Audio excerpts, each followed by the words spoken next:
Hi ಎಲ್ರಿಗೂ ನಮಸ್ಕಾರ. ಎಲ್ರು ಹೇಗಿದ್ದೀರಾ? ಚೆನ್ನಾಗಿದ್ದೀರಿ ಅಂತ ಭಾವಿಸ್ತೀನಿ. ಗೈಸ್ ಇವತ್ತಿನ ವಿಡಿಯೋ ಪ್ರತಿಯೊಬ್ಬರಿಗೂ ತುಂಬಾನೇ ಯೂಸ್ಫುಲ್ ಅಂತ ಭಾವಿಸ್ತೀನಿ.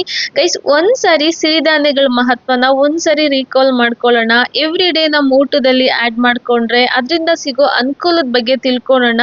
ಏನ್ ತಿನ್ಬೇಕು ಅವುಗಳು ಮಾತ್ರ ತಿಂದ್ರೆ ಖಂಡಿತವಾಗ್ಲೂ ಗಟ್ಟಿಮುಟ್ಟಾಗಿದ್ದು ಲವಲವಿಕೆಯಿಂದ ಆರೋಗ್ಯವಾಗಿರ್ತೀವಿ. ಇನ್ನೇನ್ ಬೇಕು? ಆರೋಗ್ಯವಾಗಿದ್ರೆ ಏನ್ ಬೇಕಾದ್ರೂ ಸಾಧಿಸ್ಬೋದು, ಜವಾಬ್ದಾರಿಗಳು ತಂತಾನೆ ನಿಭಾಯಿಸ್ಬೋದು. ಕರೆಕ್ಟ್ ಅಲ್ವಾ?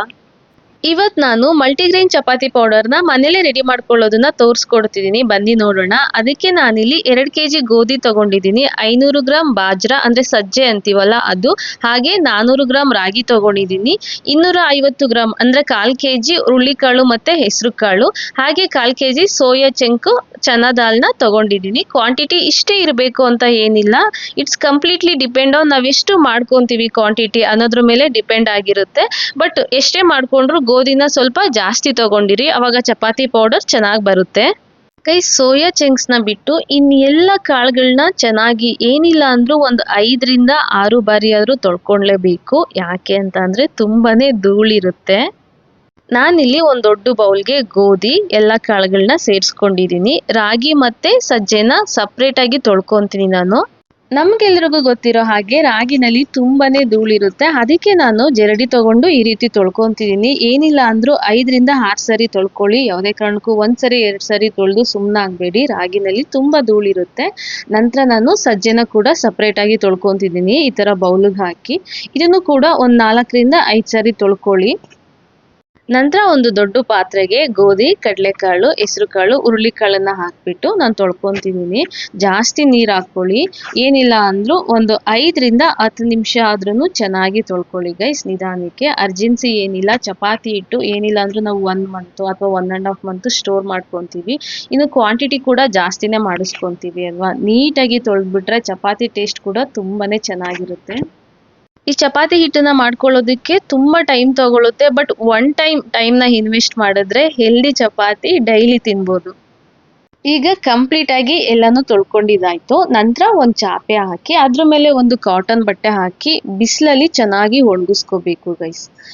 ಬಿಸಿಲಿರೋ ಟೈಮಲ್ಲಿ ಇದನ್ನ ಟ್ರೈ ಮಾಡಿ. ಯಾಕೆ ಅಂತಂದ್ರೆ ನಾವು ಒಂದು 5 ರಿಂದ 6 ಸರಿ ತೊಳಿಬೇಕಾದ್ರೇನೆ ಸ್ವಲ್ಪ ಮೆತ್ತಗೆ ಹೋಗ್ಬಿಟ್ಟಿರುತ್ತೆ. ಆದ್ರಿಂದ ಚೆನ್ನಾಗಿರೋ ಬಿಸಿಲಲ್ಲಿ ಒಂದು ಮಾರ್ನಿಂಗ್ 10 ಗಂಟೆಯಿಂದ 4-4:30 ತನಕ ಚೆನ್ನಾಗಿ ಒಣಗಿಸ್ಕೋಬೇಕು.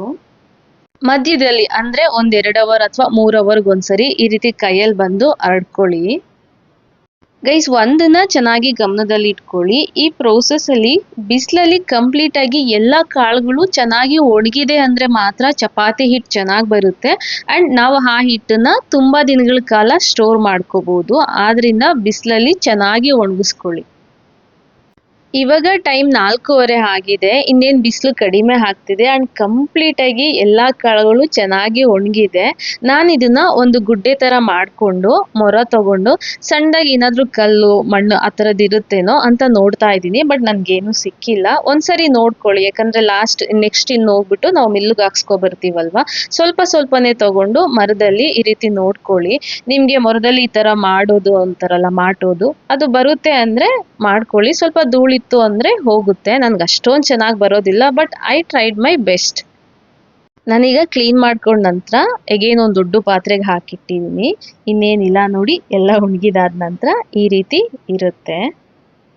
ನೀವು ಬೇಕು ಅಂದ್ರೆ ಇನ್ನು ಇದಕ್ಕೆ ಡ್ರೈ ಫ್ರೂಟ್ಸ್ನ ಕೂಡ ಸೇರಿಸ್ಬೋದು, ಲೈಕ್ ಗೋಡಂಬಿ, ಬಾದಾಮಿ. ಟೇಸ್ಟ್ ಇನ್ನೂ ಎನ್ಹಾನ್ಸ್ ಆಗುತ್ತೆ ಆಗ. ಇದಕ್ಕೀಗ ತಗೊಂಡಿರೋ ಅಂತ 250 ಗ್ರಾಮ್ 1/4 kg ಸೋಯಾ ಚಂಕ್ಸ್ನ ಸೇರಿಸ್ಬಿಟ್ಟು ಮಿಲ್ಲಿಗೆ ಹೋಗಿ ಪೌಡರ್ನ ಮಾಡಿಸ್ಕೊಂಡು ಬಂದ್ವಿ. ಹಾಗೆ ಇರ್ಲಿ ಅಂತ ಮಿಲ್ಲಿನಲ್ಲಿ ಒಂದು ಕ್ಲಿಪ್ ಶೂಟ್ ಮಾಡ್ಕೊಂಡು ಮಿಲ್ಲಿಗೆ ಹಾಕ್ತಾ ಇರೋದು. ಮಿಲ್ಲಿಗೆ ಹೋದಾಗ ಅವ್ರಿಗೆ ಹೇಳಿ ಸ್ವಲ್ಪ ನುಣ್ಣಗೆ ಹಾಕ್ಕೊಡಿ ಸರ್ ಅಂತ. ನೋಡಿ ಈಗ ಪೌಡರ್ ರೆಡಿ ಆಗಿದೆ. ಈ ರೀತಿ ಬರುತ್ತೆ ಪೌಡರ್ ಆದ್ಮೇಲೆ. ಈ ಚಪಾತಿ ಹಿಟ್ಟಿಗೆ ನಾವು ರಾಗಿ ಮತ್ತೆ ಕಾಳುಗಳನ್ನ ಸೇರಿಸಿ ಮಿಲ್ಲಿಗೆ ಹಾಕ್ಸೋದ್ರಿಂದ ಕಲರ್ ಸ್ವಲ್ಪ ಲೈಟ್ ಆಗಿ ಬ್ರೌನ್ ಇರುತ್ತೆ. ಬೇಜಾರು ಮಾಡ್ಕೋಬೇಡಿ, ತಿನ್ನೋದಕ್ಕೆ ತುಂಬಾ ಟೇಸ್ಟಿ ಇರುತ್ತೆ ಅಂಡ್ ಹೆಲ್ದಿ ಕೂಡ. ಹಾಗೆ ಚಪಾತಿ ಕೂಡ ಮಾಡಿ ತೋರಿಸ್ತಾ ಇದ್ದೀನಿ. ಒಂದು ಬೌಲ್ಗೆ ಸ್ವಲ್ಪ ಚಪಾತಿ ಹಿಟ್ಟನ್ನ ಹಾಕ್ಬಿಟ್ಟು ರುಚಿಗೆ ತಕ್ಕಷ್ಟು ಉಪ್ಪನ್ನು ಹಾಕಿ ಬಿಸಿನೀರಲ್ಲಿ ಕಲ್ಸ್ಕೋಬೇಕು ಗೈಸ್. ತಣ್ಣೀರಲ್ಲಿ ಕಲ್ಸ್ಕೋಬೇಡಿ, ಬಿಸಿನೀರಲ್ಲಿ ಕಲ್ಸ್ಕೊಳ್ಳಿ, ಅವಾಗ ತುಂಬಾ ಸಾಫ್ಟ್ ಕನ್ಸಿಸ್ಟೆನ್ಸಿನಲ್ಲಿ ಚಪಾತಿ ಬರುತ್ತೆ. ನೋಡಿ ಚಪಾತಿ ಹಿಟ್ಟನ್ನ ಕಲ್ಸ್ಕೊಂಡ ನಂತರ ಲಾಸ್ಟಲ್ಲಿ ಸ್ವಲ್ಪ ಎಣ್ಣೆನ ಮೇಲೆ ಹಾಕೋಬೇಕು. ಹಾಕೊಂಡ ನಂತರ ಒಂದು 10 ನಿಮಿಷ ಪ್ಲೇಟ್ನ ಕ್ಲೋಸ್ ಮಾಡಿ ಹಾಗೆ ಬಿಟ್ಬಿಡಿ. 10 ನಿಮಿಷ ಆದ್ಮೇಲೆ ಚಪಾತಿನ ಮಾಡ್ಕೋಬೇಕಾಗುತ್ತೆ. ಒಂದು 10 ನಿಮಿಷ ಆದ ನಂತರ ಚಪಾತಿನ ಮಾಡಿಕೊಂಡು ತಿನ್ಬೋದು.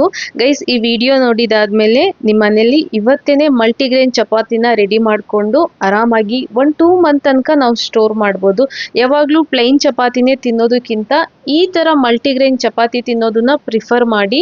ಒಂದಿನದಲ್ಲಿ 1 ಟೈಮ್ಗಾದರೂ ತಿನ್ನೋ ಥರ ಪ್ಲಾನ್ ಮಾಡಿ. ಲೈಕ್ ಮಧ್ಯಾಹ್ನ 2 ಚಪಾತಿ ಜೊತೆ ಸ್ವಲ್ಪ ರೈಸ್, ಈ ಥರ ಪ್ಲಾನ್ ಮಾಡ್ಕೊಳ್ಳಿ. ಖಂಡಿತವಾಗ್ಲೂ ಹೆಲ್ದಿಯಾಗಿರ್ತೀವಿ. ಸ್ವಲ್ಪ ಈ ಮಲ್ಟಿಗ್ರೇನ್ ಚಪಾತಿ ಪೌಡರ್ ಮಾಡ್ಕೊಳ್ಳೋದಕ್ಕೆ ಪ್ರೋಸೆಸ್ ಜಾಸ್ತಿ ಇರುತ್ತೆ ಆ್ಯಂಡ್ ಟೈಮ್ ಕೂಡ ಕನ್ಸ್ಯೂಮ್ ಮಾಡುತ್ತೆ. ಬೇಜಾರು ಮಾಡ್ಕೋಬೇಡಿ. 2 ಮಂತ್ ಒಂದ್ಸರಿ ಅಷ್ಟೇ ಅಲ್ವಾ ಮಾಡ್ಕೊಳ್ಳೋದು. ಒಂದಿನದಲ್ಲಿ 1-2 ಅವರ್ ಅಥವಾ 3 ಅವರ್ ಸ್ಪೆಂಡ್ ಮಾಡಿದ್ರೆ ನಾವು 2 ಮಂತ್ ತನಕ ಒಂದು ಹೆಲ್ದಿ ಚಪಾತಿನ ತಿನ್ಬೋದಲ್ವಾ. ಸೊ ಇವಾಗಲೇ ಹೋಗಿ ಈ ಮಲ್ಟಿಗ್ರೇನ್ ಚಪಾತಿ ಪೌಡರ್ನ ನೀವು ಕೂಡ ಮನೇಲೇ ರೆಡಿ ಮಾಡ್ಕೊಳ್ಳಿ. ಹೇಗೆ ಬಂತು ಅಂತ ನನಗೆ ಕಮೆಂಟಲ್ಲಿ ತಿಳಿಸ್ಕೊಡಿ. ಈ ವಿಡಿಯೋ ನಿಮಗೆ ಯೂಸ್ಫುಲ್ ಅನ್ಸಿದ್ರೆ ವಿಡಿಯೋಗೊಂದು ಲೈಕ್ ಕೊಟ್ಟು ನನ್ನ ಚಾನಲ್ನ ಸಬ್ಸ್ಕ್ರೈಬ್ ಮಾಡಿಕೊಂಡು ಸಪೋರ್ಟ್ ಮಾಡಿ ಅಂತ ಕೇಳ್ಕೊತೀನಿ. ನಾನು ಮತ್ತೆ ಭೇಟಿ ಮಾಡ್ತೀನಿ ಮತ್ತೊಂದು ವಿಡಿಯೋದಲ್ಲಿ. And thanks for watching my video.